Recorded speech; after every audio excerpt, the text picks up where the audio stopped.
자, 성경 말씀 에베소서, 오늘부터는 에베소서를 봅니다. 에베소서 1장 15절부터 19절 말씀까지 보겠습니다. 에베소서 1장 에베소서 1장 15절부터 19절까지 말씀입니다. 갈라디아서 뒤편에 있습니다.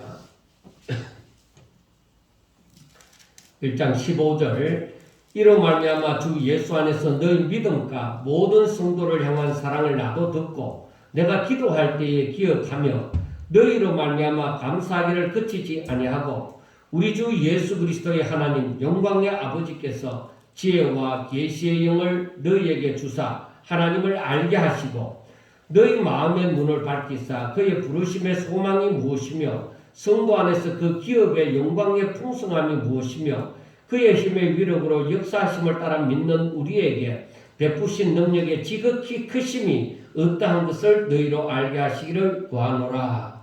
아멘.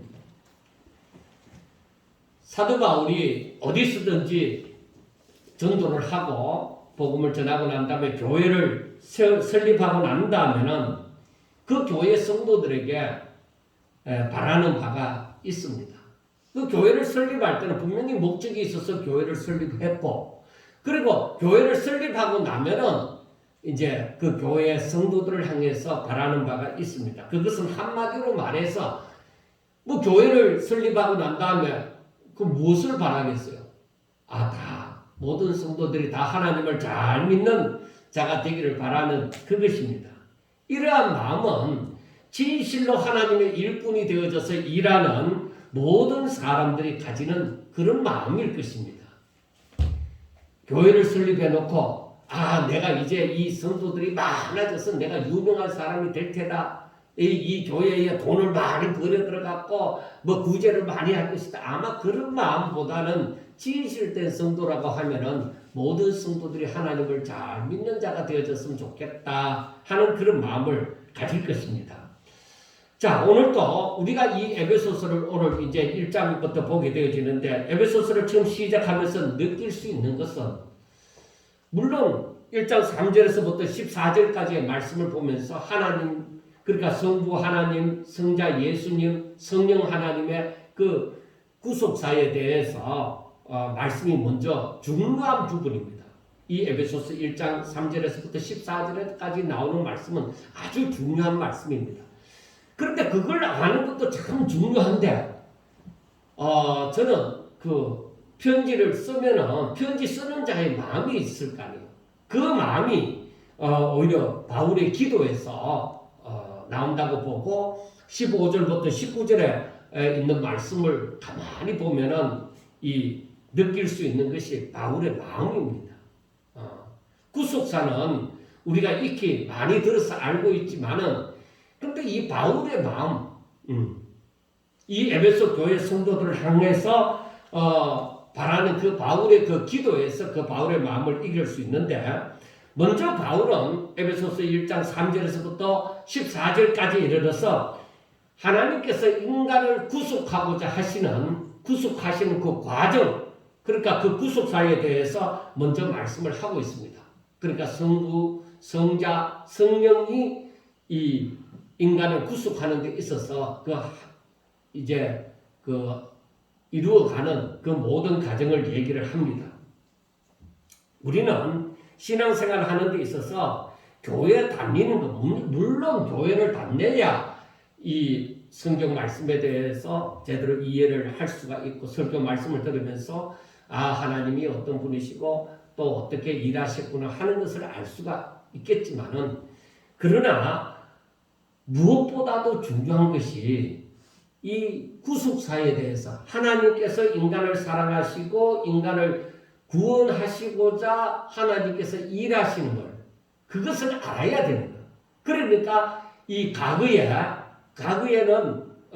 우리 앞에 있던 그 선배 목사님들이 가르치는 것이 바로 이 구속사에 대해서 굉장히 중요하게 평생 모든 설교가 이 구속사에 관련이 되어져 있다 해도 과언이 아니었습니다. 그런데 지금에 와서 이제 바뀌어지는 것이 조금 더 첨가되어지는 것이 구속사만 알아서는 안 된다. 그 구속사에 맞는 구원을 받았으면 하나님 자녀답게 살아가는 것이 너무나도 중요한 것이다. 그렇게 이제 말하게 되어졌습니다. 그래서 우리가 그 말씀 가운데도 보면은 구속사에 대해서도 3절에서부터 보는데 그 쭉 읽어가다 보면 6절에 그 6절 마지막에 그의 은혜의 영광을 찬송하게 하려는 것이라 그렇게 말씀을 합니다. 그리고 또 12절에 가면은 이는 우리가 그리스도 안에서 전부터 바라던 그의 영광의 찬송이 되게 하심이라 하고 말씀을 합니다. 그리고 14절에서 이는 그 우리 기업의 보증이 되사 그 얻으신 것을 속량하시고 그의 영광을 찬송하게 하려 하십니다. 그러니까 성부가 일하신 또 성도들이 구원받고 나서 하나님의 영광을 찬송하는 그런 자가 되게 하시고 성자가 일하심의 그 결과가 성도들이 구원을 받고 난 다음에 하나님의 영광을 찬송하게 하는 것이고 성령의 그 역사하심도 바로 성도들이 하나님의 영광을 찬송하게 하고자 하는 것이다 하는 것입니다. 그러니까 이 구속사를 알 때는 거기에 대해서 분명히 성도들이 하나님은 너무나도 크신 분이신데 이 미물과 같은 이 존재를 이렇게 구원하여 주셨으니 정말 우리가 하나님을 알고 그 영광을 찬송하는 그런 사람이 되어져야만 하는 것입니다. 이것을 제대로 알지 못하면은 이것을 제대로 알고서 하나님의 영광을 찬송하는 그 자리에 들어가지 못하면은 정말로 성도들은 하나님을 믿는다고 하면서 그 신앙이 흔들릴 때가 너무나도 많이 오는 것입니다. 그래서 평생 예수님을 믿는데 평생 교회를 다니고 직분도 좀 더 중직을 맡고 그렇게 하면서도 신앙이 때로는 막 흔들리는 거예요. 왜 그러냐? 하나님에 대해서 잘 모르니까 그 신앙이 흔들리는 거죠. 그러니까 내가 형편이 좋고 기분이 좋고 그렇게 되어지면은 하나님을 잘 믿는 것 같다가 그 다음에 내가 형편이 어려워지고 그리고 또 여러 가지 고난이 닥치면은 사람들이 거기에서부터 막 흔들리는 거예요. 야, 내가 하나님을 믿는 것이 중요하나? 내가 밥 먹고 사는 것이 더 중요하냐? 하면서 막 흔들리는 걸 갖는 거예요. 그래서 그것이 무엇이냐? 하나님을 잘 알지 못하면은 하나님이 왜 어떻게 해서 나를 구원하여 주셨는지 이 자리에까지 있게 해주셨는지 그걸 알지 못하면은 뿌리까지 흔들리거든요. 신앙의 근본까지 흔들려서 나중에 하나님을 떠나게 되어지고 혹은 교회를 잘 나오다가도 그냥 쉬어버리게 되어지는 것입니다. 왜? 내 뿌리가 견고하지 않으니까. 뿌리가 깊이 박히지 않으니까 바람이 불면은 흔들려서 뿌리가 뽑혀진다 이 말입니다. 그래서 우리가 이 성부 하나님, 성자 예수님, 성령 하나님에 대해서 우리가 그분들이 바로 우리를 사랑하사 이렇게 구원하여 주신 것에 대해서 잘 아는 것, 그게 가장 기본입니다. 그 자체를 잘 알아야 돼요. 그래서 그 일을 위해서 오늘 본문 15절부터 보면은 이로 말미암아 하고 얘기를 하잖아요. 그래서 17절에 보면은 우리 주 예수 그리스도의 하나님 영광의 아버지께서 지혜와 계시의 영을 너희에게 주사 하나님을 알게 하시고 하는 것입니다. 그러니까 바울이 하나님 앞에 기도하는 것은 우리 성도들에게 하나님이 지혜와 계시의 영을 주어서 바로 하나님을 알게 하옵시고 하고 기도를 드리는 거예요. 그러니까 이 지혜와 계시의 영이라는 것은 바로 성령을 두고 말을 하는 것인데 그래서 이 자기가 믿는 하나님이 어떤 분인지 성령으로 말미암아서 제대로 깨닫게 되어지기를 바란다는 것입니다. 그래서 자기가 믿는 신이 어떤 신이든지 간에 무조건 아이고 하나님 어떻게 하든지 건강하게 해주시고 어떻게 하든지 사업이 잘 되게 해주시고 어떻게 하든지 자식들이 잘 되게 해주시고 이렇게 그냥 비는 행위 하나님을 알지 못하고 그냥 비는 행위는 무속신앙이나 다름이 없습니다. 그 사람이 교회를 다녀서 그렇지 그 사람이 갖고 있는 신앙은 하나님을 알아서 하나님이 어떤 분인지 알아서 믿는 것이 아니라 그 하나님을 아는 것에 기초를 해서 내가 믿는 것이 아니라 그냥 어디든지 신 앞에 가면은 그냥 비는 태도 신 앞에 그냥 비는 태도 그래 하나님을 교회를 다니지 않는 사람들도 신이라는 존재에 대해서 어느 정도 의식하는 사람들은 교회 가면 하나님 앞에 예물을 드리고 절에 가면은 그 법당 앞에 그 부처 앞에 또 예물을 드리고 왜? 어느 신이든지 하여튼 날 잘되게 해달라는 겁니다. 그러니까 그런 신앙은 교회 다니는 사람이 만약에 그런 신앙을 갖고 있다고 하면은 아무리 열심히 다녀도 그 신앙은 자라지 아니하고 무속 신앙이나 다름이 없다는 것입니다. 그래서 그런 사람들은 막 큰 일이 닥치고 하면은 혹시라도 누가 점을 잘 치는 사람이 용한 사람이 있다. 그 사람은 정말 기차게 옛날 내 사정에 대해서 잘 알고 그리고 비법을 가르쳐 준다. 부적을 준다. 뭐 어떻게 해준다 하면은 거기 가서 이제 교회에 다니는 사람이 모르도록 가겠죠. 그렇게 가서는 이렇게 들어보니까 그 사람이 하는 말이 구구절절이 다 맞다는 것이죠. 자기한테 자기가 어떻게 살아왔는지 잘 알고 잘 안다는 것이죠. 그러니까 교회를 다니면서 무슨 짓을 하느냐? 가만히 아무에게도 알리지 아니하고 구슬하는 거라는 거죠.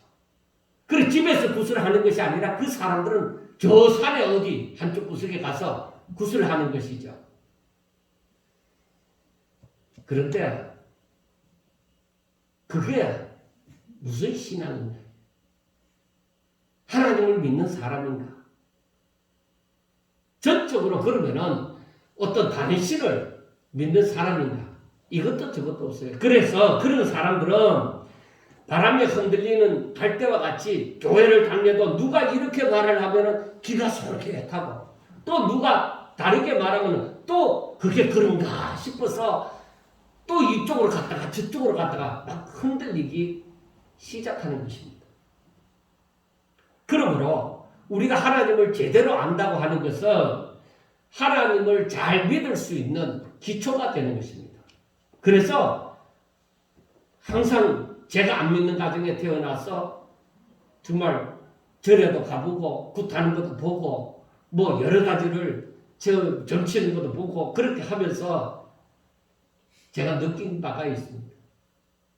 신은 하여튼 신이라는 존재는 존재를 하는데 우리가 하나님을 믿는다고 했을 때 하나님이 어떤 분인지 얼마나 아느냐는 거예요. 만약에 우리가 절에 다니는 사람이다. 절에 다니면은 절에 가서 그 부처가 어떠한 존재인지 어떤 말을 했는지 그리고 어떤 결과를 갖는지 그걸 깊이 생각하면서 다니는 사람은 그리 많지 않다는 것입니다. 그래서 우리가 어디서든지 열심히 있다고 해서 잘 믿는 거 아닙니다. 모든 내 열심의 기초가 그 법에, 그 경전에, 즉 교회로 말할 것 같으면 기독교로 말할 것 같으면 성경의 기초를 해야 돼요. 하나님의 말씀의 기초를 해서 믿어야 된다는 거예요. 그러니까 교회에서도 설교하면서 여러분 믿음으로 하세요. 여러분 예물을 드리세요. 여러분 전도를 하세요. 하면서 그렇게 해서 거기에 그 목사님의 인도에 따라서 열심히 한다고 그거 잘 믿고 복 받는 건 아니다.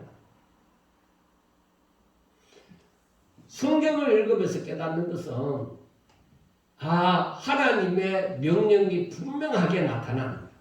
그런데 사람들은 교회를 크게 하기 위해서 많은 사람들이 교회를 몰려들게 하기 위해서 그게 목표가 되면 안 된다.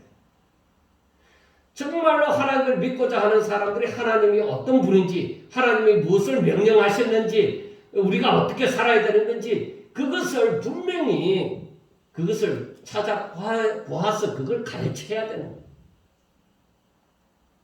그래서 우리가 모든 열심의 기초, 신앙생활 하는 데 있어서 모든 열심의 기초는 하나님의 말씀에 두어야 한다는 것입니다.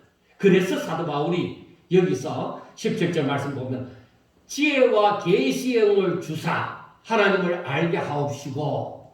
자, 여러분들 아셔야 돼요. 성경을 읽어도 여기에 어떤 말씀이 있구나. 한글을 아는 사람이고 어느 정도 정상적인 사람이라면 이 성경을 읽을 때야 이 말이 어떻게 얘기했구나 하고 알겠죠. 그러나 그 사람들이 안다고 하는 거하고 성령으로 말미암아서 이 하나님의 말씀을 깨달아가는 거하고는 다르다 이 말이에요. 그래서 오늘날에는 예수 그리스도를 영접한 사람에게는 누구에게든지 다 성령이 임하십니다. 그 지혜와 계시의 영이 다 있다. 그런데 사람들이 그 성령으로 말미암아서 이 하나님의 말씀을 깨닫는 것은 이건 정말 우리가 생각하지도 못할 만큼 이 하나님이 어떤 분이시다는 것을 성령으로 말미암아 진실로 깨달아지는 거예요. 그런데 하나님을 안 믿는 사람이 아무리 성경을 몇 번이나 읽었다 하고 하더라도 성령으로 말미암아 깨닫지 않고 지식으로 말미암아 깨달으면 그 사람에게는 믿음이 생기지 않습니다. 지식만 늘어가는 것이죠. 그래서 TV에 나오는 김용옥 같은 사람들도 제가 신학교까지 다닌 사람이에요. 그리고 중퇴를 했지만은 여러분 신학교에 입학했다 해도 뭐 성경을 많이 알아서 많이 아는 거 절대 아닙니다. 그 신학교 다니고 4년을 다니고 또 3년 신대원을 다니고 해도 잘 모르는데 그 몇 번 신학교 발을 몇 번 들었다고 해서 성경을 많이 아는 것처럼 나도 신학교를 다녔던 사람이다. 그렇게 말하는 것은 어리석은 사람. 제대로 알지 못하니까 그걸 내세우는 거예요. 그래서 그 사람이 요한복음을 가지고 TV에서 얘기를 하더라고요. 그런데 그 사람이 말하는 건 우리가 바라볼 때 전부 자기 멋대로 지식적으로 자기 멋대로 해석을 하는 거예요. 맞으면 많은 사람들이 그걸 예수 믿는 사람들도 따라가겠죠. 그런데 그 말이 우리들이 바라볼 때 다 어리석은 자가 하는 말같이 들린단 말이에요. 똑같이 성경을 얘기해도.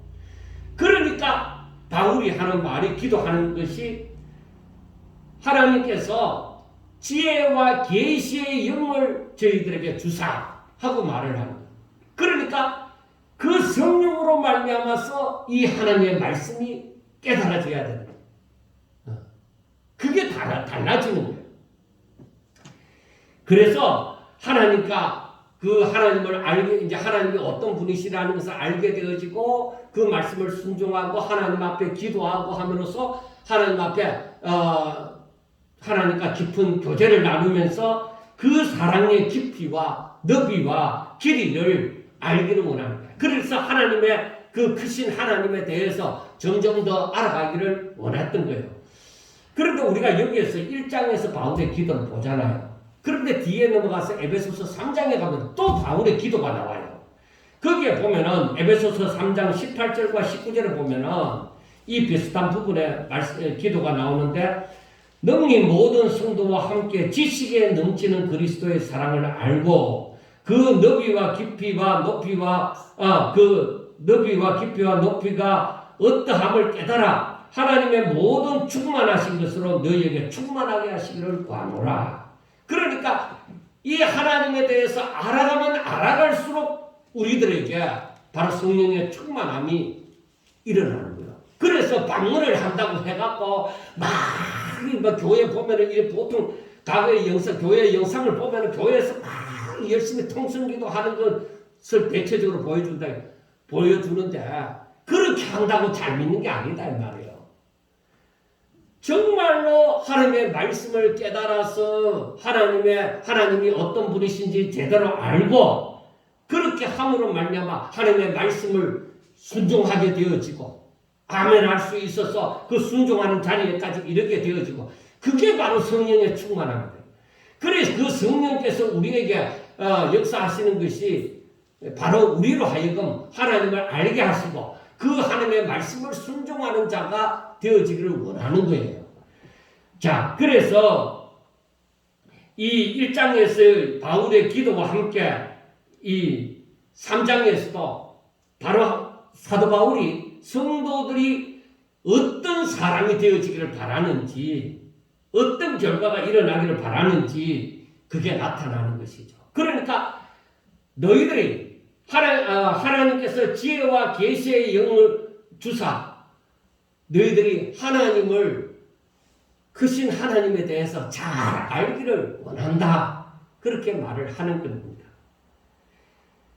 그리고 일반적으로 성도들이 알고 있는 부분에 있어서 지금까지 알고 있는 부분에 대해서 틀린 것도 아니지만은 바울이 원하는 바는 하나님에 대해서 잘 알기를 원한다는 것은 하나님의 계획과 섭리를 더욱더 잘 알아서 이 하나님의 뜻을 알고 하나님을 진심으로 제대로 잘 믿기를 바란다는 것입니다. 여러분, 교회를 보면은 성경은 안 읽어도 열심히 있는 사람이 있어요.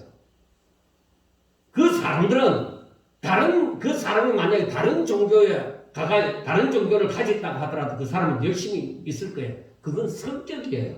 그런 사람들은. 자기가 뭘 믿으면은 무엇이든지 열심히 하고자 하는 사람. 그래, 그 사람들은 또 어떤 사람이 와서 다른 말 하면 또 거기에 또 끌려갈 수 있을 거예요. 또 나름대로 뭐 사람들이 의리가 있다, 지조가 있다 하는 사람들은 자기가 일단 발을 들어 놓았으면은 끝까지, 막 좋든 싫든 끝까지 그렇게 또 붙어 있는 사람들도 있어요. 그런데 하나님의 말씀에 기초를 하지 않는 그 신앙은 열심히 있다가도 자기 자신이 기분이 뒤틀려지면 제대로 안 믿는 거예요. 그것은 뿌리 깊은 신앙이라고 얘기할 수 있는 것이 아니죠. 뿌리 깊지 않는 나무가 어떻게 좋은 열매를 맺을 수가 있겠습니까?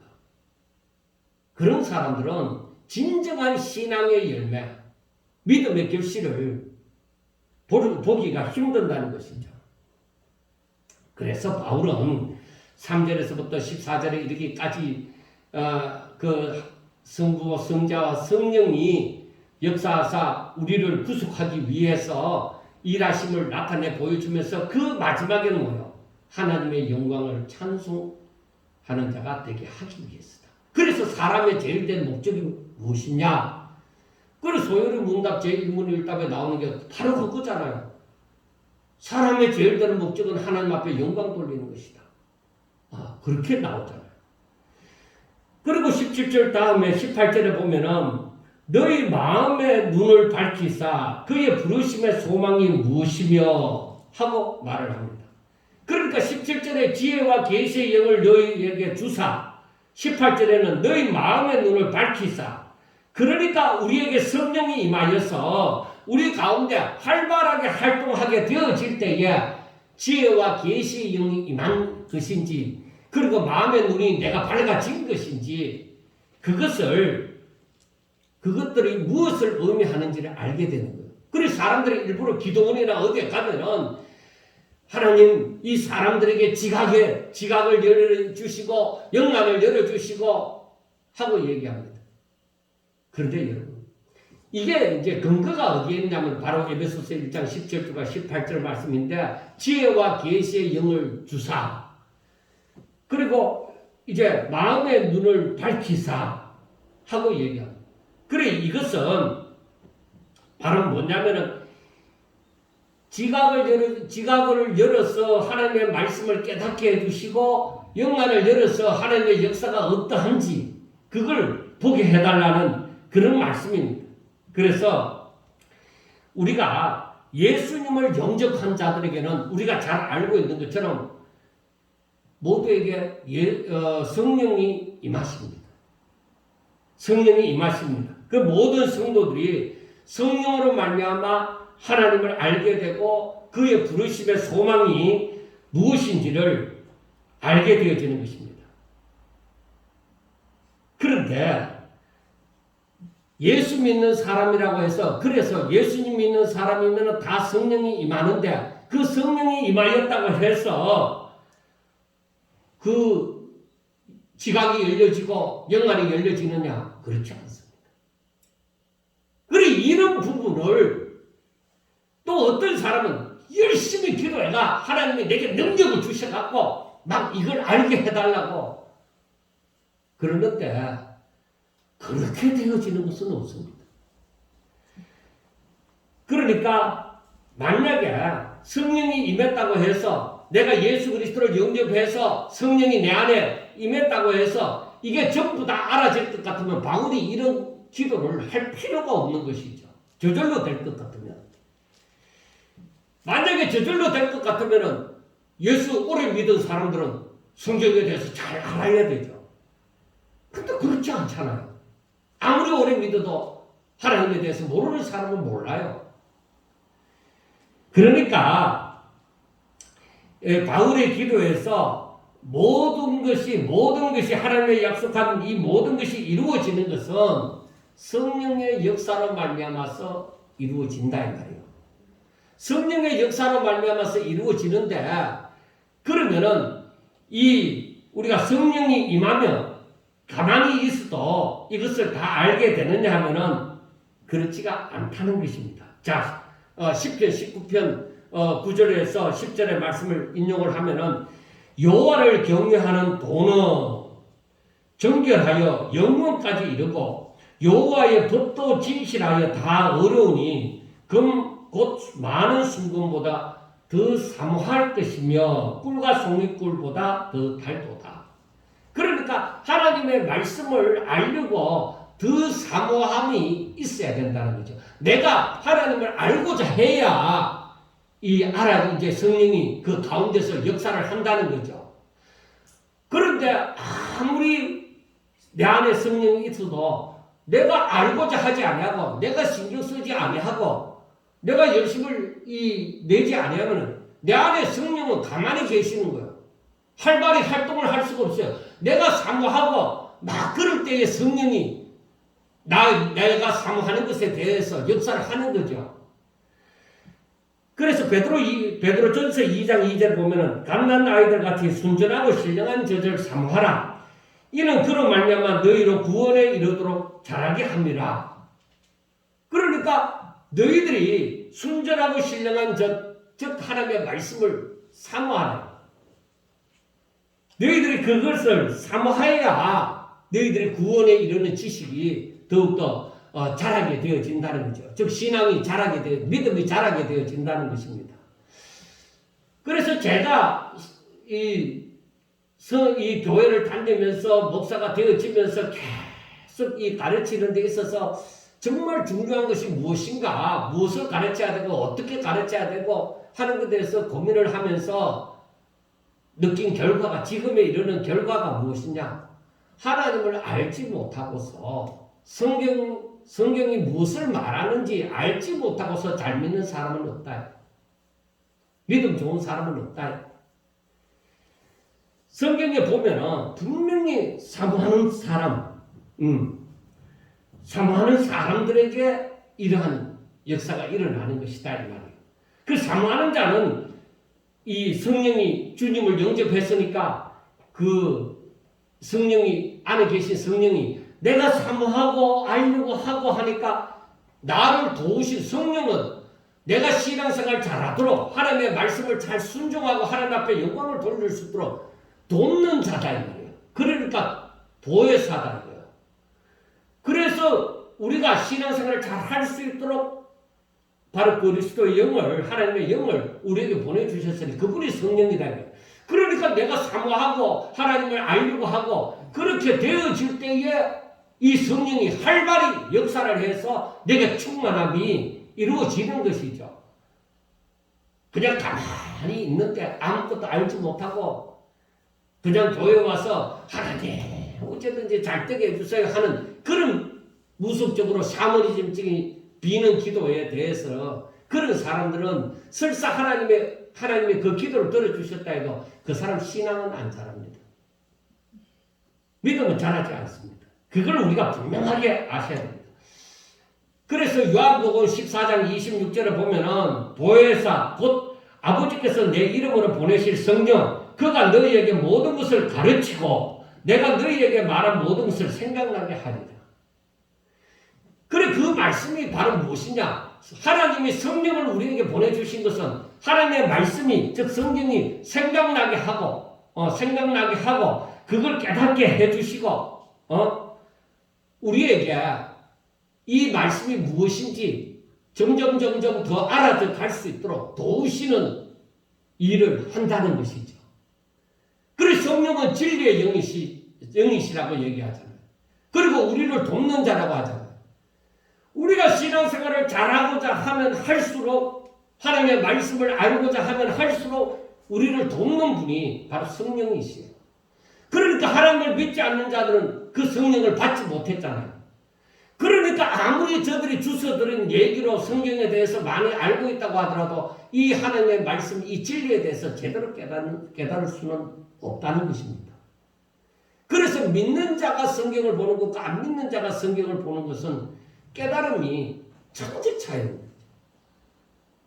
자, 그러므로 로마서 8장 28절에서 30절 말씀을 보면은 우리가 알거니와 하나님을 사랑하는 자, 곧 그의 뜻대로 부르심을 입은 자들에게는 모든 것이 합력하여 선을 이루니라.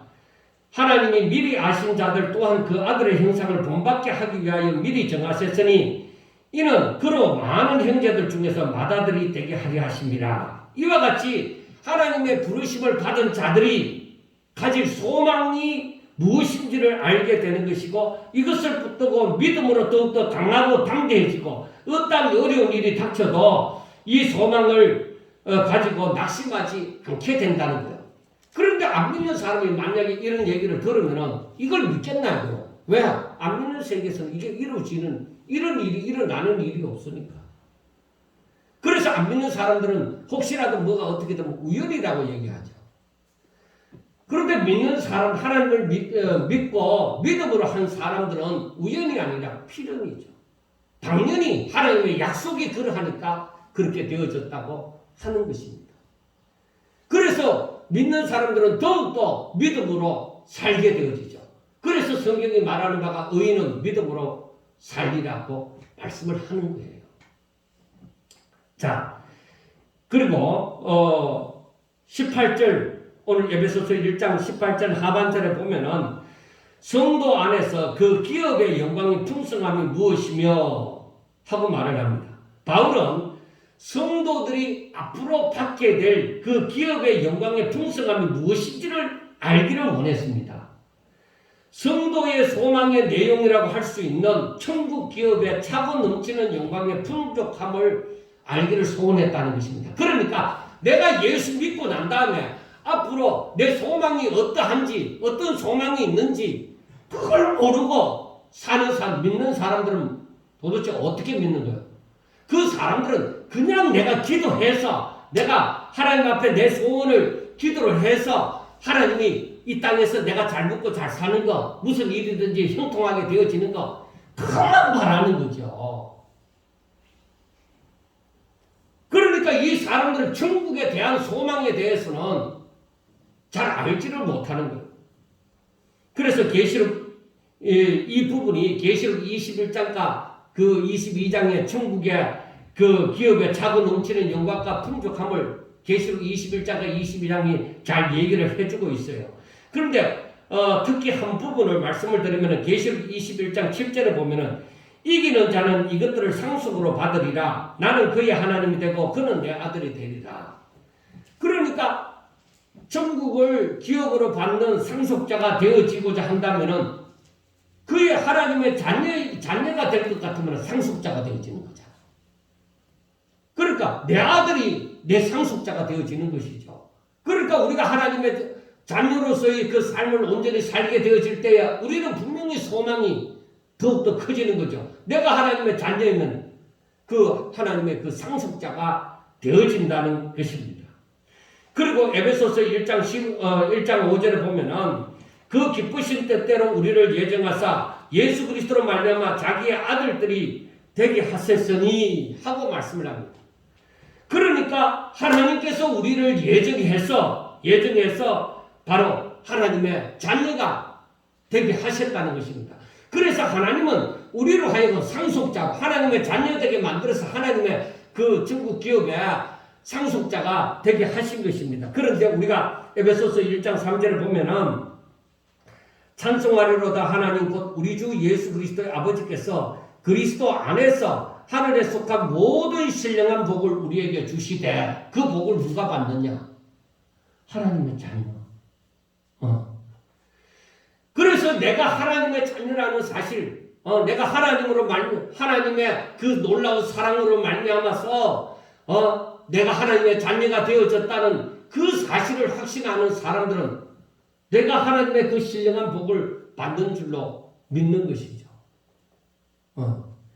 그래서 우리가 하나님께서 우리를 예정하사 하나님의 자녀가 되어지게 하셨다는 것은 바로 하나님이 주시고자 하는 복을 받을 수 있는 그러한 자로 만드셨다는 것이죠. 그래서 우리는 이 세상에서 어떠한 일이 있더라도 하나님을 믿고 나아갈 때는 분명히 그 가운데 이 말씀에 근거한 하나님의 약속에 근거한 소망이 있는 것이죠. 그래서 우리는 믿음으로 사는 것입니다. 그리고 그 계시록 21장, 22장은 바로 우리 성도들이 들어가서 살 천국의 모습에 대해서 분명하게 얘기를 해주는 것입니다. 이 소망을 성도들이 분명히 가져야 되는 거예요. 그래서 혹시라도 그 부분이 좀 더 자세하게 알고 싶으면은 요한계시록 그 21장과 22장을 읽어보면 될 것입니다. 그리고 오늘 본문 19절에 보면은 그의 힘의 위력으로 역사하심을 따라 믿는 우리에게 베푸신 능력의 지극히 크심이 어떠한 것을 너희로 알게 하시기를 구하노라 하고 말씀을 하십니다. 이것은 우리를 구원하시고 또 구원하신 자를 끝까지 지키시고 보호하시고 인도하시는 하나님의 능력의 무한하심을 알기를 원한다는 것입니다.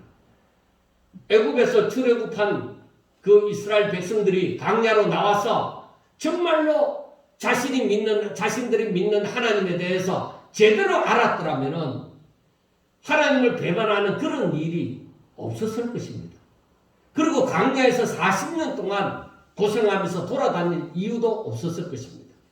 여호수아와 갈렙처럼 오직 믿음으로 하나님의 약속의 말씀을 부여잡고 나는 믿음으로 산다고 했을 때 저들은 그 40년 동안 광야를 돌아다닐 이유가 없는 것이죠. 그런데 오히려 여호수아와 갈렙이라는 두 사람을 제외하고 나머지 사람들은 전부 다 뭐예요? 우리는 그 땅에 못 들어간다. 하나님의 약속이 어떠하다 하더라도 우리는 그 땅에 못 들어간다. 그 인간적인 계산을 둔 것이죠. 그런데 우리가 분명하게 알아야 되는 것은 우리가 믿는 하나님, 내가 믿는 하나님은 우리 인간과 다르다는 거예요. 우리 인간은 피조물이고 하나님은 창조주이시에요. 그 하나님은 완전하신 분이시고 그 하나님은 전지전능하신 분이시고 그 하나님은 선하신 분이시고 악이라고는 하나도 없는 분이시고 그리고 우리를 사랑하사 독생자를 이 땅에 보내서 우리 죄를 짊어지시고 십자가에 못 박혀 죽게 하신 하나님이시단 말이에요. 그런 하나님을 내가 믿으면은 내가 어떻게 하나님의 약속의 말씀에 대해서 그것은 내게는 일어나지 않는 일이야 하고 얘기를 할 수 있겠느냐 이 말입니다. 그래서 이 바울이 그 마지막으로 기도하는 게 우리 성도들이 하나님의 능력으로 이 역사하시는 것을 우리에게 베푸신 능력의 지극히 크신 이 구속사에 대해서 바로 제대로 알고 그리고 하나님의 능력이 얼마나 큰지를 너희들이 알기를 원한다 이 말이에요. 그러니까 결국에 17절, 18절, 19절 이 말씀이 결국에는 뭐예요? 우리가 하나님에 대해서 알아가야 되는 거예요. 하나님을 알지 못하면 신앙이 안 자라는 거예요. 이 부분에 대해서 하나님을 제대로 알지 못하는 사람은 어느 정도까지만 자기가 아는 부분까지만 신앙이 자라고 더 이상은 자라지 않는 것입니다. 그래서 성도들이 성경을 제대로 읽지도 않고 알려고도 하지 않고 그리고 또 교회의 예배를 드리면서 그 말씀을 알려고도 하지 아니하고 사모하는 마음도 없고 그 사람은 신앙 안 자랍니다. 교회는 왔다 갔다 한다고 해서 신앙 잘하는 게 아니에요. 어려운 일이 딱 닥쳐보고 그리고 막상 내게 유익한 것이 내가 유익하다고 생각하는 것이 사라진다고 할 때는 그 사람들은 다 흔들려 버립니다. 그래서 성경은 이미 얘기하고 있어요.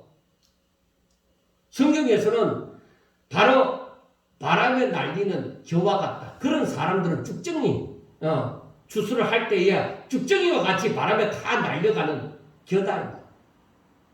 그래서 바람 불면 확 날아가 버린다. 지금 바람이 안 불 때는 교회 안에 있다 하더라도 바람 불면은 그런 사람들은 다 날아가 버린다. 마지막 때, 우리 주님 재림하실 날이 더욱더 가까워지면 가까워질수록 이런 현상이 알곡과 쭉정이가 갈라지는 현상이 나타난다고 했습니다. 그래서 우리가 우리 눈에 보이는 것에 마음을 두면은 실망할 일들이 너무나도 많이 일어날 겁니다. 그리고 우리가 먼저 믿은 사람이라고 해서 신앙이 앞선다고 생각할 때에 그것도 실망할 일이 많이 일어납니다. 그래서 먼저 된 자들이 나중되고 나중된 자들이 먼저 되는 일을 우리 눈으로 더욱더 그때가 되면은 더욱더 확실하게 보여져서 알게 될 것입니다. 자, 그래서 우리가 신앙생활 하면서 이제 연조를 대하고 그 세월이 이제 지나가면서 내 신앙이 점점 더 자라느냐 아니면은 내가 나이 들어가다 보니까 젊을 때와는 다르게 내 신앙이 이제는 식어져 가느냐 그걸 보더라도 내가 올바른 신앙생활을 하고 있는 건지 뭔가가 문제 있는 신앙생활을 하고 있는 건지 알 수가 있는 거예요. 제가 항상 하는 얘기가 무엇이냐면은 바로 여러분들이 들었던 바와 같이 내 몸이 늙어져도 내 몸은 늙어져도 내 영혼은 날로 새로워지는 더욱더 하나님을 가까이서 배우는 것 같은 그런 신앙이 더욱더 자라나는 그런 역사가 일어나야만 된다는 것입니다.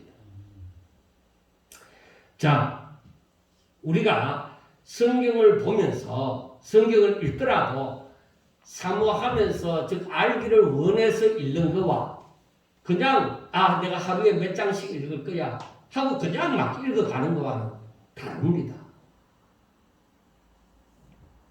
내가 알고자 하고 사모하고 이렇게 이것이 무슨 뜻인가 그렇게 알고자 할 때에 그때 깨닫는 것과 그냥 근성으로 읽어가는 것하고는 다르다. 그래서 우리는 항상 그 하나님의 말씀을 사모하는 그 열심을 가지셔야만 된다는 것입니다.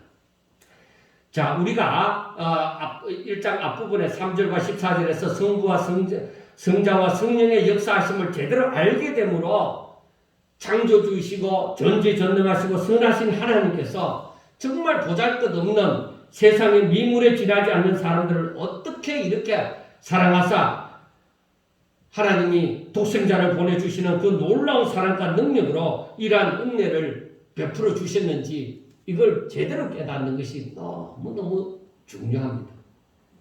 그래서 제가 처음에는 교회에 발만 들여놓죠. 처음에는 교회에 발만 들어놓지만은 그 다음에는 열심히 목사님들이 열심히 교회를 나오다 보면 알게 될 겁니다 하고 처음에는 그렇게 얘기를 하지만은 하나님 알기를 원하는 그 마음이 없으면은 10년을 다녀도 별로 잘하지 않습니다. 오히려 이성적인 그 계산만 오히려 앞서갈 뿐입니다. 그래서 제일 먼저는 우리가 예수님을 믿는다고 작정했을 때에 하나님의 계획을 확실하게 아는 그것이 가장 중요합니다. 그리고 그 계획하신 하나님이 무슨 일이 있더라도 꼭 하나님이 계획하신 것은 꼭 이루어진다 하는 것을 아는 것이 정말로 중요합니다. 그리고 하나님의 그 사랑이, 하나님이 우리를 사랑하신다는데, 그러면 그 사랑이 얼마나 큰지, 그리고 자신의 독생자를 이 땅에 보내서 보잘것없는 존재인 사람들의 죄를 짊어지시고 죽으시는 그 사랑을 우리가 알아야 돼요. 그래서 하나님은 자기의 독생자를 보내주실 때 독생자가 죄가 없으신 분이신데 그분이 이 죄인들의 죄를 짊어지시고 십자가에 못 박혀 죽는다는 것이 이게 쉽느냐는 것입니다. 우리가 이 세상에도 의인은 가끔 있습니다. 나라를 위해서 자기 목숨을 바치는 사람, 어떤 없는 자를 위해서 살다가 죽는 사람, 그리고 다른 사람의 목숨을 거치려고 하다가 의사자와 같이 거치려고 하다가 죽는 사람, 이런 사람들도 세상에는 많이 있습니다.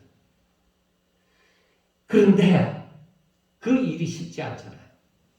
그런데 그 모든 것은 우리 눈에 보이는 것이지만 보이지 않는, 눈에 보이지 않는 하나님의 영광을 위해서 자기 목숨을 바쳐서 자기 생명 다하여서 신앙생활을 한다는 것, 그 자체가 사실 힘든 거예요. 그러나 중요한 것은 무엇이냐면 내가 그분의 사랑, 하나님의 사랑에 대해서 알 때야. 하나님의 사랑에 대해서 알 때는 뭐예요? 나에게서 그 감동이 주어지고 그 성령이 역사를 한다는 거죠. 이걸 깨닫지 못할 때는 딱 계산이 나오는 거예요. 내가 하나님을 믿는다 하지만은 당장 내 눈에 보이는 것이 이만큼 내가 손해를 보는 것 같은데 내가 꼭 이렇게 살아야 되나? 하고 계산이 나오는 거죠. 그런 사람들은 마지막 때에 가면은 다 흔들려버려요. 자기 믿음의 뿌리가 견고하지 않으니까 다 흔들려버려요. 그러니까 그런 날이 이르기 전에 하나님에 대해서 그만큼 알고 그에 대해서 순종하는 그런 신앙이 있어야 된다는 것이죠. 그래서 제가 처음에 은혜를 받을 때에 전도서를 읽으면서 참 인생에 대해서 많이 알게 되어졌습니다. 그 전도서를 읽다 보면은 이 솔로몬의 부귀영화는 우리가 익히 안 믿는 사람들도 다 알지만은 그 솔로몬이 부귀영화를 누렸던 솔로몬이 그 기록한 그 전도서가 세상에 사람의 수고가 다 헛되다고 하니까 이게 무슨 일이냐는 것이죠. 왜 사람의 수고가 다 헛되다고 얘기하느냐. 그런데 사람들이 우리 앞에 살다가 돌아가신 분들도 다 하는 말이 인생이 허무하다. 그 허무한 인생에 대해서 노래도 만들고 시도 만들고 그렇게 했던 사람들이 많이 있잖아요. 왜 저 사람들이 허무하다고 했을까? 우리가 나이들을 가면서 이제 점점 더 젊었을 때와는 다르게 할 수 없는 것들이 많아지고 그리고 세상이 내 마음대로 안 되는 것을 바라보게 되어질 때에 그리고 많은 내가 노력한 수고하여서 얻은 그 많은 것을 두고서 내가 그것을 누리지 못할 때 병들어서 아플 때 어디에서 갇혔을 때 그때는 뭐예요?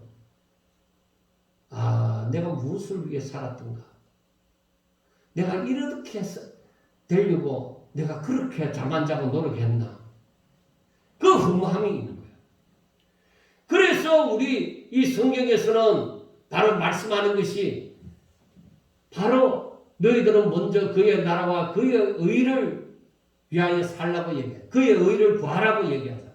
그리고 우리가 항상 무엇을 하든지 주의 이름으로 하고 믿음으로 하고 분명한 우리의 목적이 내 사는 인생의 목표가 분명하게 서 있어야 된다는 것이죠. 그 목표가 바로 세워져 있지 않으면은 목사라도 지 생명을 위해서 사는 거야. 지가 이 세상에서 잘 사는 거 그거 위해서 목사라도 그렇게 산다 이 말이에요. 하나님의 말씀이 아무리 어떠하다 하더라도 그 목표가 분명하게 바르게 세워져 있지 않은 사람은 똑같아요. 믿는 사람이나 안 믿는 사람이나. 단지 교회에 소속되어 있다는 뿐이지. 성경은 그렇게 사는 것을 원하지 않아요. 성경은 오직 우리가 앞에서 얘기했다시피 하나님의 영광을 위해서 6절과 12절과 14절에서 말씀하는 것처럼 우리가 하나님의 영광을 위해서 사는 것을 원하시는 거예요. 그게 바로 뭐예요? 하나님의 약속을 믿고 그 약속을 따라 주어진 말씀을 순종하고 사는 것. 나는 연약하고 부족해도 오직 크신 하나님이 이렇게 말씀하셨고 이렇게 모든 것을 행하셨으니 나는 그걸 믿고 믿음으로 산다는 거죠. 그게 믿음이죠. 그게 믿음이죠.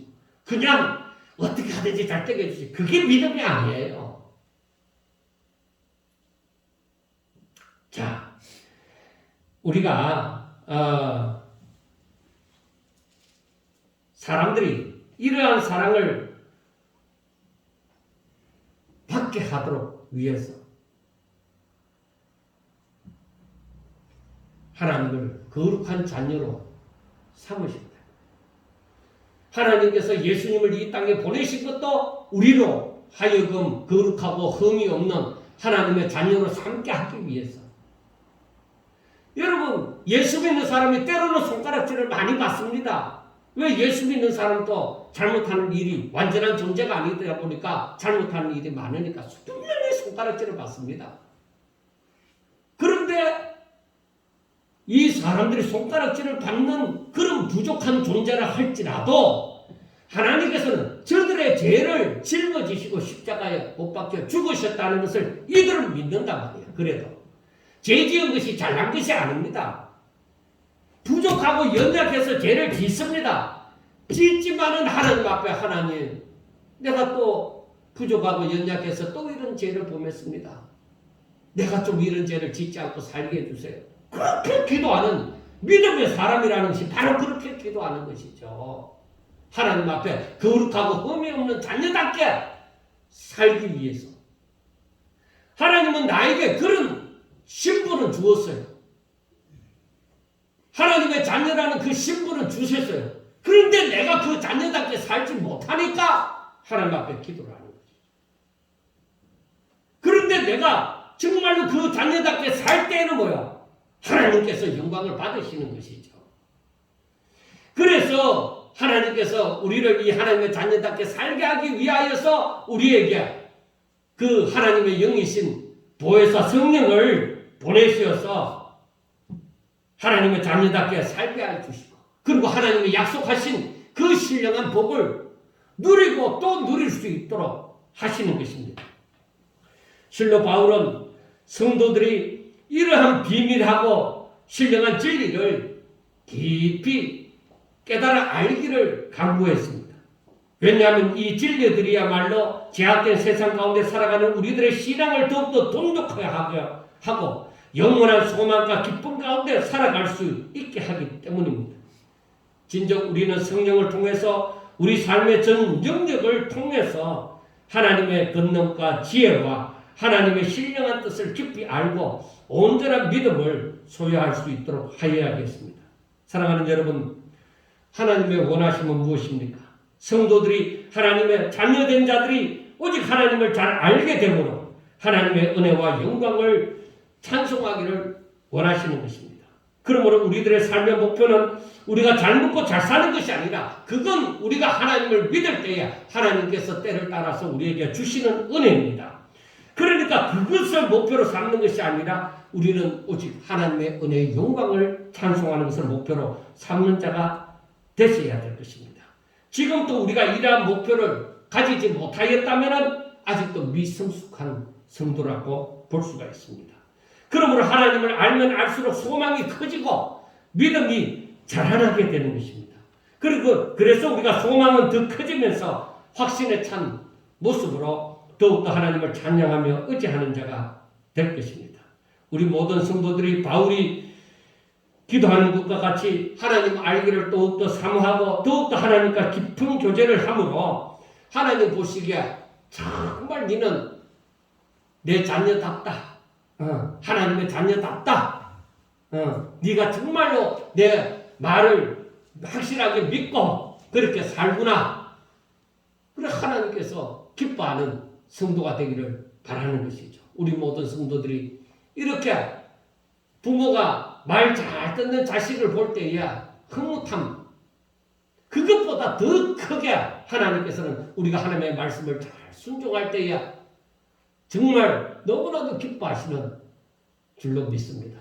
꼭 우리가 성도답게 하나님의 자녀답게 믿음의 사람답게 살아갈 수 있기를 주의 이름으로 축원합니다. 기도드리겠습니다. 하나님 아버지, 저희들이 육신을 가지고 있는지라 때로는 이 육신의 소욕으로 말미암아서 이성적인 계산을 하게 되어지고 믿음을 잃어버리는 경우도 있습니다. 하나님 불쌍히 여겨 주시옵소서. 하나님, 우리는 오히려 하나님을 더욱더 잘 알아가면서 이제는 그런 계산, 이성적인 그런 삶을 사는 것이 아니라 정말 믿음으로 성령의 인도함으로 확실하게 하나님의 말씀을 부여잡고 순종하며 하나님 앞에 영광 돌리는 성도로서 잘 살아가게 하여 주시옵소서. 예수님 이름으로 감사하며 기도드리옵나이다. 아멘.